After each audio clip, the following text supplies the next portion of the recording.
वाहिगुरू जी का खालसा वाहिगुरू जी की फतेह। बच्चों ਆਪਾਂ ਸਾਰਾ ਕੁਝ ਜਿਹੜੇ ਛੋਟੀਆਂ ਚੀਜ਼ਾਂ ਜਿਹੜੀਆਂ ਇੰਪੋਰਟੈਂਟ ਟਰਮਸ ਸਬਸਕ੍ਰਿਪਸ਼ਨ ਕੈਲਕੂਲੇਟ ਕਰਨੀ, ਐਕਸਪੈਂਸ ਕੈਲਕੂਲੇਟ ਕਰਨੇ, ਫੰਡ ਦੀ ਕੀ ਟ੍ਰੀਟਮੈਂਟ ਕਰਨੀ ਹੈ, ਡੈਪਰੀਸੀਏਸ਼ਨ ਕਿਸ ਤਰ੍ਹਾਂ ਕੈਲਕੂਲੇਟ ਕਰਨੀ, ਉਹ ਸਾਰਾ ਕੁਝ ਆਪਾਂ ਸਿੱਖ ਲਿਆ।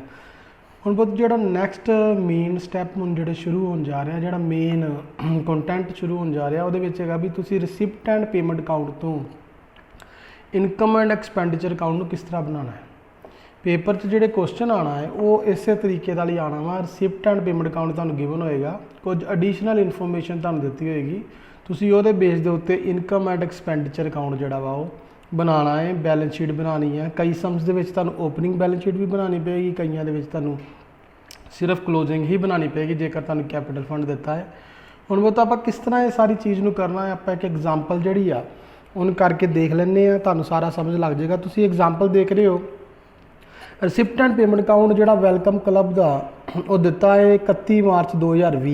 इन्होंने मतलब तुहाडा साल जोड़ा है वो शुरू होंदा पिया वा 1 अप्रैल 2019 नूं ते खत्म होंदा पिया वा 31 मार्च 2020 नूं।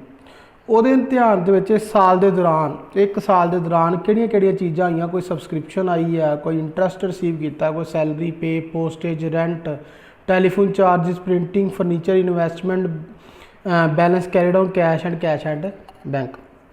कुछ एडिशनल इन्फॉर्मेशन दित्तियां ने, आउटस्टैंडिंग लाइबिलिटीज़ जड़ियां ने उन्हां रिलेटिड, सैलरी ते रेंट नाल रिलेटिड, सबसक्रिप्शन रिसीवड जी आ टू बी रिसीवड, ड्यू आ मतलब रिसीव नहीं हुई, जो रिसीव करने वाली पई है टू बी रिसीवड 400 रुपया, डेप्रीसीएशन फर्नीचर के उत्ते 10%। इनकम एंड एक्सपेंडिचर अकाउंट बनाओ 31 मार्च 2020 का, तो बैलेंस शीट भी उस तरीके की जी तुसीं बनानी। वो तो ये की है भी जो भी हुण तुहानूं समझ दिता होएगा, ये फिर उही तरीके ना भी 3 स्टैप्स ने। सब तो पहले तुहाडा स्टैप आ ओपनिंग बैलेंस शीट जो कि पिछले साल के नाल रिलेटिड आ, पिछले साल का क्लोजिंग इस साल का ओपनिंग। फिर साल के दौरान बनता वा रिसिप्ट एंड पेमेंट अकाउंट तो इनकम एंड एक्सपेंडिचर अकाउंट, तो साल के एंड के उत्ते बनता वा फिर बैलेंस शीट। तुसीं इहो ही मान के चलना वा कि कुछ तुहाडे कोल ओपनिंग हैगा सी, ओपनिंग बैलेंस शीट तो आया, साल के दौरान तुसीं रिसिप्ट एंड पेमेंट अकाउंट दे विच कोई चीज़ खरीदी आ जां कुछ पे कीती आ जां कुछ रिसीव कीती आ, उहदी एडजस्टमेंट, फिर इनकम एंड एक्सपेंडिचर च एडजस्टमेंट, फिर उस तो बाद फाइनली तुहाडी जिहड़ी आ ओह क्लोजिंग बैलेंस शीट दे विच उहदी एडजस्टमेंट जिहड़ी आ ओह होनी है। इस चीज़ नूं तुसीं स्टैप दे नाल ही चलना वा। ओपनिंग बैलेंस शीट तो बाद रिसिप्ट एंड पेमेंट अकाउंट तो इनकम एंड एक्सपेंडिचर ते एंड दे उत्ते बैलेंस शीट। हुण बहुत देखो तुसीं जो तुहानूं रिसिप्ट एंड पेमेंट अकाउंट दिता है तो तुसीं हमेशा ये चीज़ नूं इस तरीके नाल करना वा कि जदों भी तुहानूं कोई एडिशनल इन्फॉर्मेशन दी है, जिस तरह सैलरी या रेंट आ, तो जे सैलरी नाल एडजस्टमेंट दी है तो तुसीं सैलरी के अगे कोई स्टार या कोई टिक कर लेना वा। जे रेंट दी है तो रेंट के अगे स्टार या टिक कर लेना वा। जे सबसक्रिप्शन दी है वो अगे स्टार या टिक कर लेना। डेप्रीसीएशन फर्नीचर के नाल उन्हें टिक कर लेना। यदा मतलब इस करके कर लेना वा ताकि कोई इन्फॉर्मेशन रह ना जाए। जो आप सम करना है आप लाइन सिर चलीए, जिहदे रिलेटिड स्टार लगा वा उन्होंने रिलेटिड कोई ना कोई एडजस्टमेंट हैगी, आप उत्थे रुकांगे, उन्होंने वेखांगे, समझांगे, तो फिर अगे आप जो सोल्व करांगे। तो जेकर कोई भी ऐसी चीज़ जेकर रह जाती है तो फिर कल बहुत दिक्कत होती है। इस करके तुसीं नाल ही सारा कुछ जो करी जाना। हुण बहुत तुहानूं रिसिप्ट एंड पेमेंट अकाउंट दिता है, तो चलो मैं इनकम एंड एक्सपेंडिचर अकाउंट जोड़ा वा तुहानूं बना के दसदा वा। हुण इहदे विच की है भी तुहानूं इनकम एंड एक्सपेंडिचर अकाउंट बनाना पैना। इनकम एंड आपां एक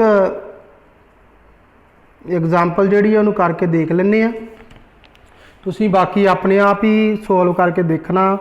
जिहड़ी एग्जाम्पल च कुछ अलग चीज़ होएगी या कुछ डिफिकल्ट होएगा वो मैं तुहानूं दसदा जावांगा, बाकी तुसीं आप ही जिहड़ा करके वेखना।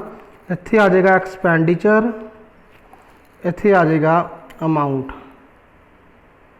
इत्थे आ जाएगी इनकम, इत्थे आ जाएगी अमाउंट। सम बहुत सौखा वा, कोई इच डिफिकल्टी नहीं है, कोई इच मुश्किल नहीं है। तुसीं आराम नाल सवाल करोगे तो वेख वो तो सम दे विच सब तो पहले दित्ती हुई सबसक्रिप्शन, सबसक्रिप्शन दित्ती हुई है 11,000। हुण आपां सबसक्रिप्शन जिहड़ी इनकम है साडी आपां बाय सबसक्रिप्शन लिख लें 11,000। 11,000 सबसक्रिप्शन जी आ तुसीं देखी जाओ, तुहानूं सबसक्रिप्शन जी दी हुई है वो दी है 11,000। ठीक है, असी 11,000 सबसक्रिप्शन इधर उतार ली। ਹੁਣ सबसक्रिप्शन के अगे मैं स्टार लाया सी रिलेटेड कोई इन्फॉर्मेशन दी एडजस्टमेंट देखो दी है। सबसक्रिप्शन टू भी रिसीवड कितनी है 400, इसका मतलब रिसीव करने वाली पई है। आप कर देने प्लस आउटस्टैंडिंग सबसक्रिप्शन कितनी है 400, तो बाहर कितना आ जाएगा 11,400। लग रही समझ। उस तो बाद इंटरस्ट ऑन इन्वेस्टमेंट, इंटरस्ट नाल रिलेटेड कोई एडजस्टमेंट दी है नहीं दी, तो आप इधरले बने इनकम साइड ते बाय इंटरस्ट ऑन इन्वेस्टमेंट तार लांग कितना वा 100 रुपया। ओके हो गया। फिर एक्सपेंसिस ते आ जाओ, एक्सपेंडिचर साइड ते पेमेंट साइड ते आ जाओ। सैलरी कितनी दी आ 2200, इत्थे लिखांगे आप टू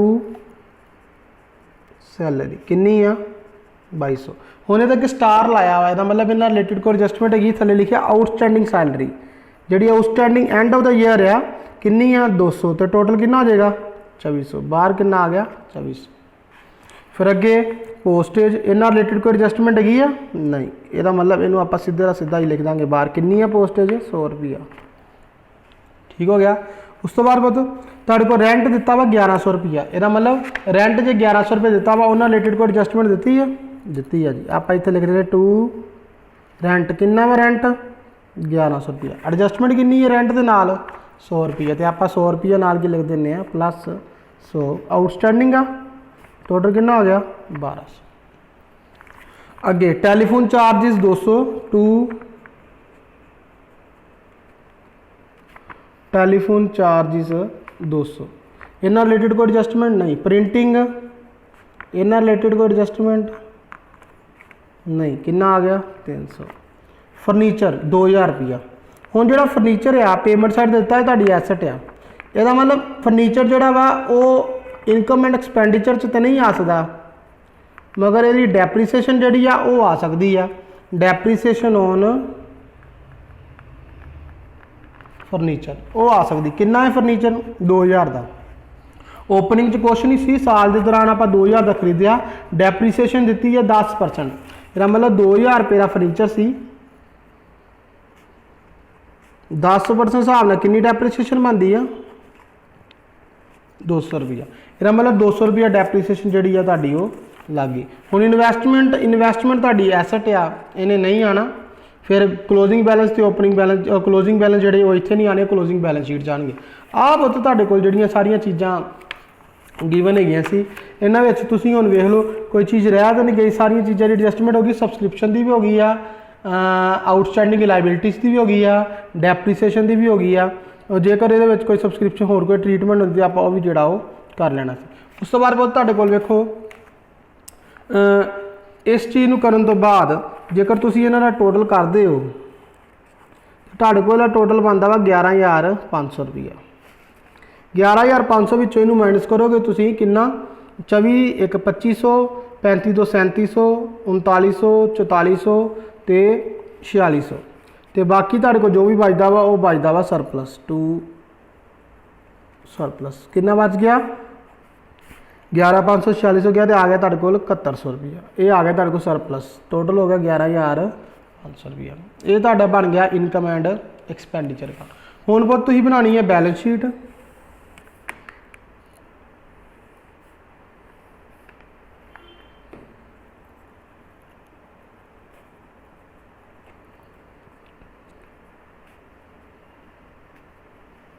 लायबिलिटीज एसेट्स अमाउंट